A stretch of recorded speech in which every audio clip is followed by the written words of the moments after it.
It's Amber Bradley, your host for the unscripted side of LP. It's Talk LP podcast time. 3, 2, 1. 'Cause no one can do it like we do it, like we do it. What's up, Talk LP fans? It's Amber Bradley back at you in the podcast seat, which is one of my favorites, I must admit. Super stoked to welcome two rock stars into the Talk LP podcast arena this week.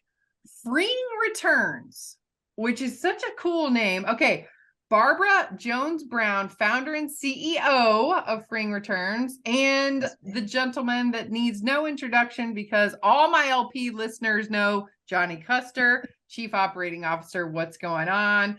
Okay, I had to get you guys on the podcast because lots of reasons. We'll start with a couple, but number one, it's like, started to see you guys around, kind of saw Johnny at the big show. I was like, what is this Freeing Returns? But Let's start with some intros and kind of who you are. And then we'll get into exactly what you do and how it helps retail. So Barbara Jones-Brown, welcome to the podcast.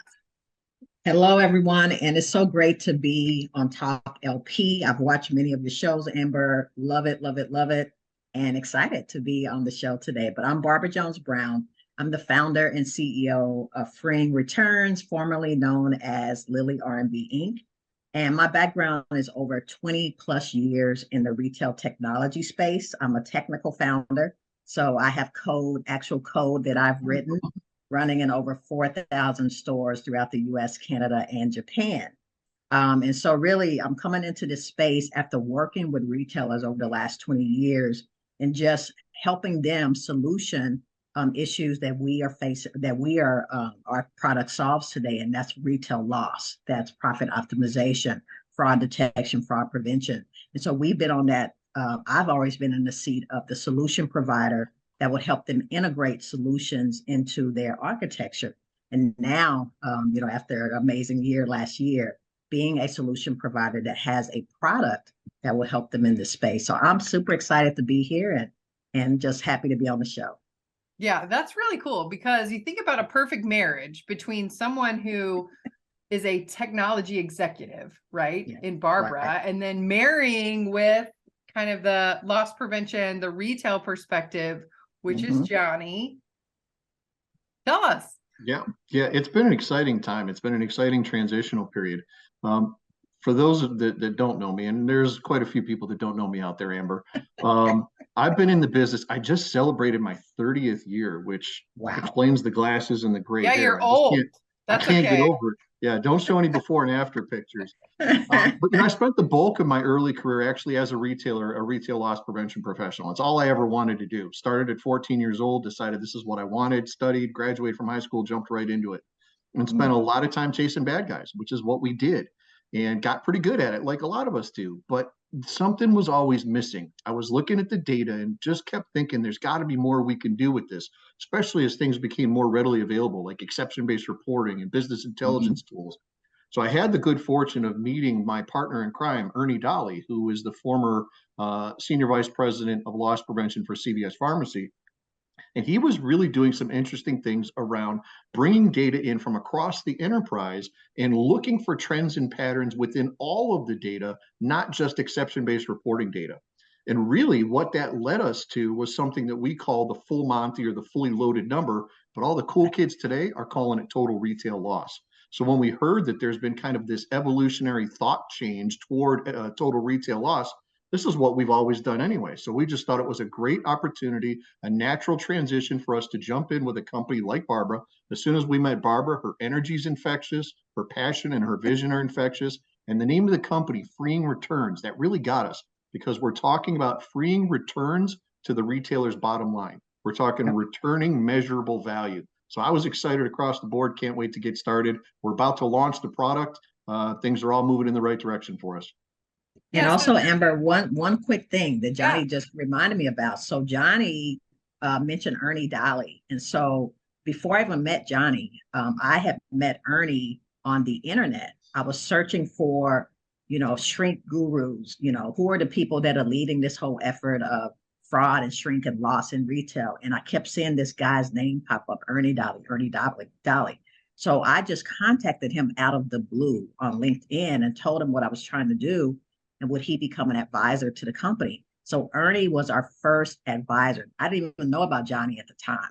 And then I met Johnny and come to find out Johnny and Ernie were related, connected. So we actually brought Johnny on first, then brought on Ernie. So it comes full circle because Ernie had been working with me as an advisor for years before I ever met Johnny.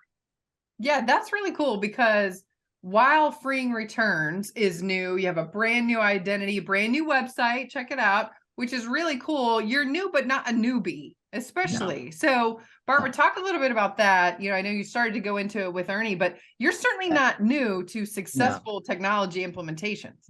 No, so it's freeing returns, formerly known as Lily R&B Inc. So a lot of retailers know Lily. And it's an acronym, Amber. I got to put this out there. It stands for Let's Imagine Life with Ladies in IT. It's always been a passion of mine to bring more women into, especially IT, but especially retail IT and retail technology. And so Lily R&B has been around for 10 years. In fact, we celebrated our 10-year anniversary this year. And so we've been working with retailers as their system integration partner.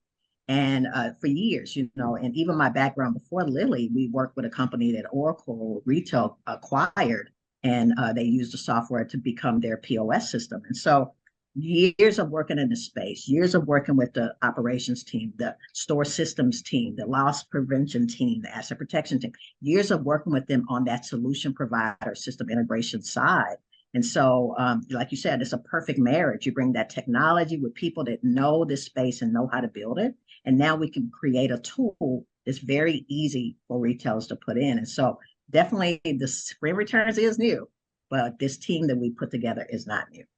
Yeah, I think that's a huge plus because you think about, technology and new, and no one wants to be a bleeding edge adopter of something that hasn't been around. But what's cool is the backbone of this is tried and true over and over and over, implementation after implementation, which is so cool. But Amber, the widget is new, right? The widget's new, not the technology, not the methodology, not the practical application. It's the widget because as technology continues to improve, we want to add more machine learning. We want to add additional AI components. We want to add features as we've learned from listening to the feedback of earlier customers. So our methodology is proven. So far, our methodology is responsible for over $938 million in savings across retail. We hope to double that over the next couple of years with freeing returns.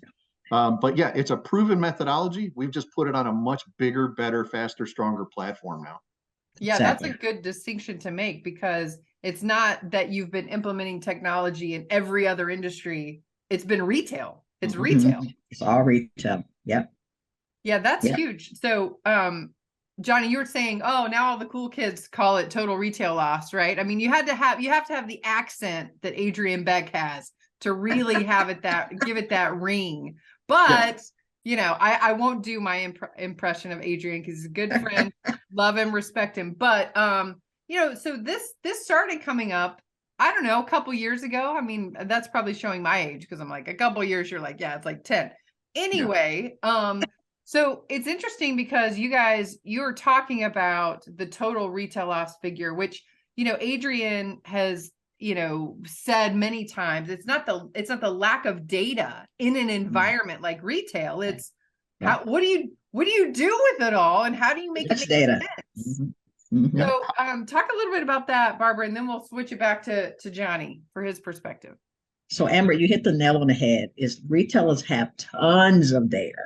I mean, they have data in all their different channels. They have data that they get from customers, their inventory, their vendors.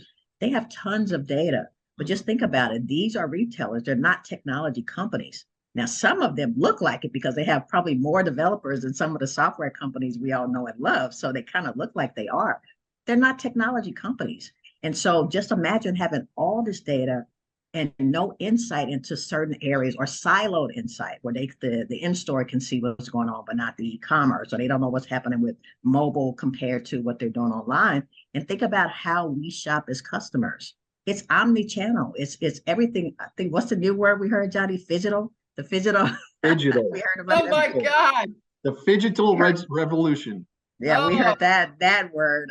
But just think about it. We are buying stuff online. We're yeah. picking it up at the store. We're returning it at the store. We're going to curbside delivery after we ordered it on our phone. That data is starting to mesh, and the same people are in all the channels. So just imagine being able to have that data in one platform and get insight into everything that's going on. That's what I think about with total retail loss, is just using that data they already have to see what they can't see right now because it's either siloed or it's just too much data and they can't see it.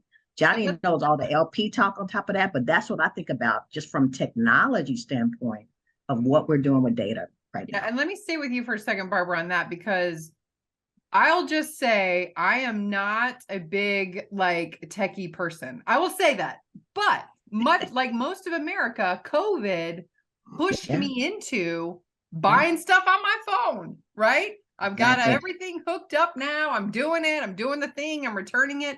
So what's interesting is you talk about that, and in your experience, obviously vast, right? Yeah. Is that part of it? You know, that retail needs this because COVID kind of forced everybody into Yeah. this BOPIS, MOPIS, all this stuff that everybody's doing it. Yeah, and that's what we've heard. We talk to retailers almost every week as we're introducing people to free returns.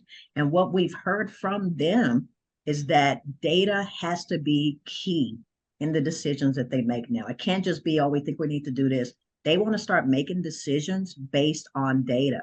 We talk with a huge international grocery retailer, and that's what they told us, is that they realize the data is the most important thing for them right now. Every project that they're doing is all around data, data analysis. They want to start making really informed decisions based on the data that they have. And so now they're doing all kinds of projects to help them understand their data. And so this type of application was music to their ears, because that's what we want to do as well, is bring this data, all this data that they're already collecting, into one place with actionable, measurable insight. And so the technology exists today to do this, and it's not even expensive anymore. You can do it all in the cloud. And so bringing that together is what frame returns. That's really a lot of what we do. Well, you can't argue with data, right, Barbara? I mean, data is Right. math, and math is truth. Yeah. So if you're looking at data, the data, and you're looking at it the right way from the right angle, and you're getting enough information all into the same area instead of having to reach in all of these different siloed data pockets, if you could bring everything Exactly. in under one umbrella, which is our goal, the data can tell you a lot of very comprehensive stories. Not Mm. only can it tell you exactly where you need to go from a store responsibility standpoint, it could tell you exactly what you need to do when you get there. And more Yeah. importantly, it'll tell you the exact financial impact that it's going to have. This is one of the things that we really pride ourselves on versus a lot of our competitors out there. We don't measure success and measure ROI on the number of cases that we develop or the number of bad guys that we catch. Certainly, catching bad guys is always going to be a part of what we do. But we look at how many dollars we can return to the retailer's bottom Mm. line. What is Yep. our measurable impact to your P&L? We're going to touch a number of different points on your gross margin line. We're going to touch your shrink, obviously, right, by the Mm-hmm. traditional definition. We're also going to touch markdowns, though, because for Mm-hmm. those of you, I mean, there's many of you out there that understand, as markdowns go up, shrink tends to go down, and vice versa. It's a matter of finding that nice balance so that we get that consistent shrink number instead of that bounce effect. So we go after shrink, we go after markdowns, we go after any known loss, spoilage, or damages. All Yeah. of these controllable loss elements that retailers can really get their arms around beyond just catching bad guys that can really drive profitability. So Yeah. it's almost like the loss prevention executive searching for funds, right? Mm-hmm. And it's been a long time that people have said, and I can't believe I'm going to say this, it's doing more with less. I hate that. I hate things that are Yeah, said it's 50,000 times. cliche. But this is a perfect way to do that if you're looking for a solution that is incorporating operations, right? So it's not just a case management thing that you're like, oh, okay, found this bad guy. It's more of the operational side too. But I'll tell you, Johnny, you know, I like to make sure that we're not in a marketing speak talk fest, right? And my listeners appreciate that, I think. But so all of that is great. However, people in retail, grocery, you know, small box, big box, boutique, they're dealing with labor, right? People that may not be technical wizards like you guys. So then it's like, okay, talk about the execution of it. Like, how Mm-hmm. easy is it for the store manager who's got 9,000 other things to take care of to read, right? And it's quick. is I would think that if you guys are successful, that's a big differentiator. Yeah, practical application is huge, right? And that's really what comes from our experience in the field. I know what I had time for and what I didn't have time for, and what I needed to prioritize and what I didn't need to prioritize. I know what I was bonused on and how I could best impact my market and still reach my bonus potential. These were all things that were important to me, right? So when we were designing the program, everything has to be actionable, everything has to be practically applicable. And if it's not, then it doesn't get pushed through. I have been on too many data wild goose chases in my time, just too many. I don't ever want to do it again. So we made a concerted effort that when we're looking at this information, we're first of all correlating every pattern and trend that we find against the P&L for whatever location we're looking at. This means that we're able to tell you, is this pattern having an impact on that store? Is it a good impact that we want to emulate elsewhere? Or is it a negative impact that we're going to want to stop and reverse? That's key. Then the next component is, okay, we've identified that correlation. Now, how actionable is it? And what does that action look like for the average field user? Is this something that's going to take 5 hours for them to do? So it's like red, yellow, green. Yeah. Exactly. It's not about taking all of that time. We're giving them a traffic light system. We're giving them the fastest way to get this problem rectified. 90% of the issues that we isolate and identify are fixable within 30 minutes. And the tool that we put this information into, we've designed it with the thought, what if retailers only have 10 or 15 minutes a week to look at data? How can we get the most important data in front of them, get them actionable insights, and get them back out into the store? And if you have a lot of stores, you're lucky to have 5 or 10 minutes, right? Especially if you're one of these, a restaurant or one of these huge conglomerates, right? They've got 2,000 stores. They, and you well know, as so is my audience, that they're not staffed up, right? You don't have a person a store. I mean, some of these folks, they've got they're like, oh, I've got 500, I have the entire East Coast. And you're like, oh my God, you know? So I think that's a huge thing in what you're talking about, because I have heard that this total retail loss type concept is often like, yeah, got to do that. Sure. And then they're like, oh my God, we don't have labor to do that. Right? Yeah. I think it's important to point out when we're talking about total retail loss, more often than not, we're not implementing new procedures. We're not implementing new protocols or new programs in the company. Most companies, when they set themselves up, they already know how to run a successful business. It's just that over the course of time and communication breakdowns and training breakdowns and people making a copy of a copy of a copy from a training generation perspective, you kind of lose things. You lose that consistent execution. Our program isn't designed to give you new projects to work on. It's just to simply illustrate when your people are not meeting your expectations, you need to be aware of it. And more importantly, when they're not meeting your expectations and it's starting to cost you money, now you need to action it. And that's what the program's about. It's about getting out there and just making sure that people are doing what they're supposed to be doing when they're supposed to be doing it. We're not reinventing the wheel. We're just playing Big Brother, really. Yeah, and it's way more. If you hear freeing returns, it's way more than returns. It's not. It's not refund. The product back. It's returns to the whole bottom line, like really important stuff to Wall Street, to everybody else in the health of your company. Think found money. Like right now, when the economy is tight, just imagine if you could find an extra 10 million that you didn't know you had through this system. And it's like, wow, we just found $10 million that we can control and we can put back to our bottom line. Think about it that way. And on the technology side, Amber, you were saying like, okay, how does this thing work? Think about, something as easy as all of us using our phone. You just said, I'm not really technology savvy, but now I can order stuff online and have it picked. Imagine being able to do that with your loss prevention team. Yeah. So, using people like Johnny as the user acceptance testing for this application, we wanted to design it so that it's something that's easy to use. You can give to your investigators. They can put it on their phone or their tablets, go in the store and know exactly what they need to do with tools that they're familiar with, because we all know how to use our phones. So that's how we designed it. So it's easy to use. You don't have to get a degree in free and returns to be able to operate this application. I love that. And it's, much to the chagrin of my bank account that I finally realized, oh, I can just click PayPal and I can pay in like 2 steps.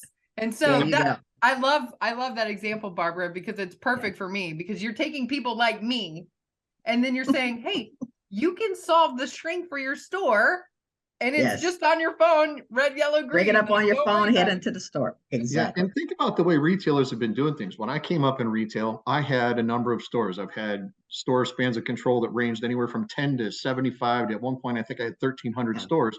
How do Wow. you figure out where you need to go? Well, in the old way of doing things, and by old way of doing things, I mean the way a lot of retailers are still doing them. As a person that had a span of control, you were supposed to visit every one of your stores once a month or once a week or whatever the case may be.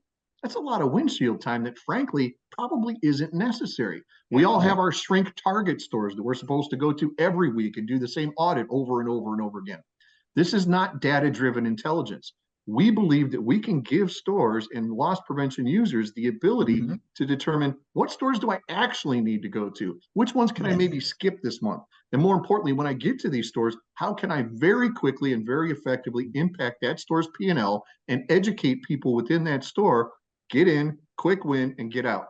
Yeah, it's almost like I'm looking at my phone and it's like, oh, I've got 5 green stores. Why don't I just spend my time on the red one that's just right here? Yep. Exactly. Yeah, it's really just taking If I That's got it, simple. I got it. I mean, I'm no techie, but I got it. You got it, Amber. All right. This is really interesting to me. So Barbara, I do want to talk a little bit about your kind of your background, but more importantly, kind of where we are today with freeing returns. And you do have some pretty cool people involved, which I think not only is it a little bit of like star power, but also you've made an impact on, I would say, your passion in the industry of getting women involved in IT, which is amazing. But then also you're a proven entity, right? Because you wouldn't have certain people involved if it wasn't like, nah, she's good. You know what I mean? Yeah. So I mean, it's been humbling for me, Amber, to enter this type of space where you don't see a lot of people that look like me in this space. And so to get into this space, to meet people like Johnny, Ernie, and build this amazing team, and then to have it validated by people like Serena Williams, who is an investor in the company. She owns a big chunk of freeing returns. We have people like Morgan Stanley Bank also has a nice equity position in the company. And then, just all kinds of, we have like so many amazing developers. Google for startups, we got funded by them. A Salesforce gave us funding because they want to see this application in their app, which is the order management system. So we're all over the place. And, for me, it's that validation of, being a woman in technology, to have these people that support, bringing, more people, in diversifying the space and bringing more people into technology. So I'm humbled by these people who have come on this journey to really help me.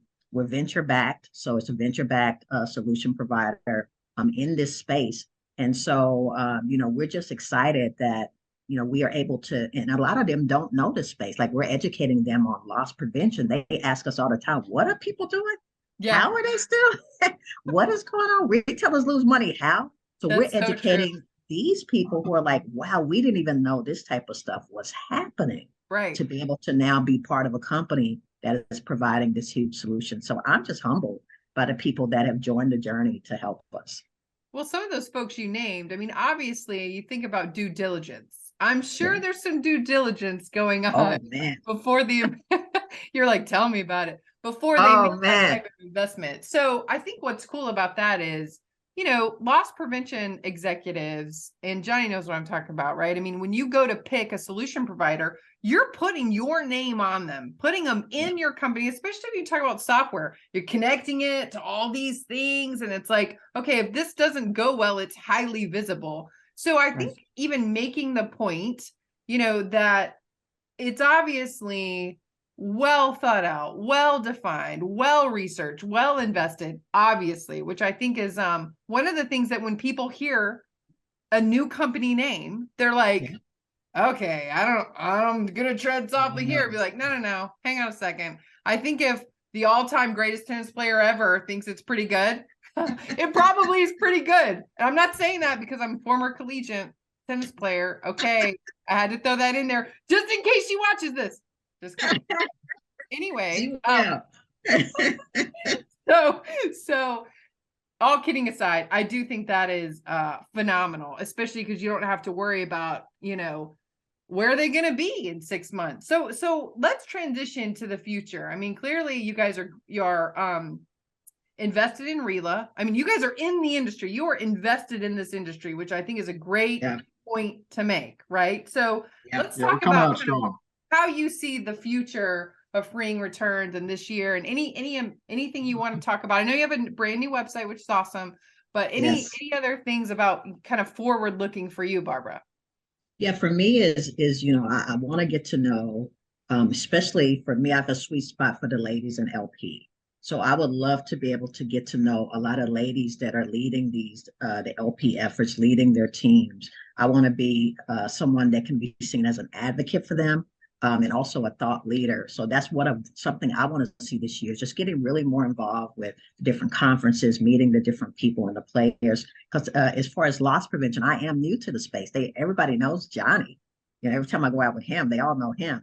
But people are starting to recognize me as well. So I want to really get known in the space. And then we want to really find those retailers who are looking for total retail loss solutions, who are looking to work with vendors like us. That's the big thing for us, is to get those partners on early, who are, the ones that, like you said, Amber, who are willing to bet on a company that Serena Williams bet on, or that Morgan Stanley bet on, or that Salesforce and Google have bet on, and come in and be our partners this year. We're looking to do that. And then by the end of the year, we want to be able to increase that number on our website. We have a huge number on our website of monies that we've helped retailers with. We want to see that thing double this year, or at least grow by 25%. And so being able to help our customers this year is a huge thing for us, is being able to help retailers put that found money back in their pocket. So we got a bunch of lofty goals, but I think I have the right team that can help me get there. So I'm excited about it. Amber and Barbara, we also bet on ourselves too, right? We've got a couple of different pricing models that we use, and we don't need to get into that right now. But we're obviously a traditional SaaS vendor, and we're looking at SaaS pricing. But we also wanted the opportunity to put our money where our mouth is. And on some of the projects, we're offering retailers the opportunity to do a gain share, where they just don't pay us anything, and we only get paid off of what we save them. And because of the intricate way that we look at data, deal. It is. Say that again, Johnny. Say that again. Yeah. It's a very different approach, right? A lot of retailers. So you're saying if you save a retailer a certain amount, then you don't make anything unless you save them a certain amount. Is that what you're saying? Exactly. Correct. So we call it our milestone bonuses. So as an example, if we save the retailer $10 million that we can isolate and quantify, we have to be able to prove to the retailer that this was based on our efforts.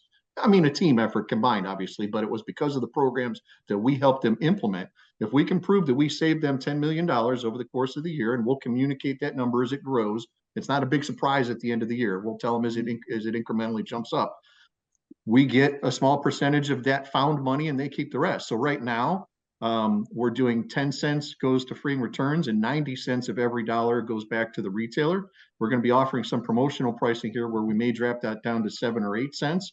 But we think it's a great way for us to prove, look, we're confident in what we can do. We're going to bet on ourselves. And if we don't save you money, we don't get paid.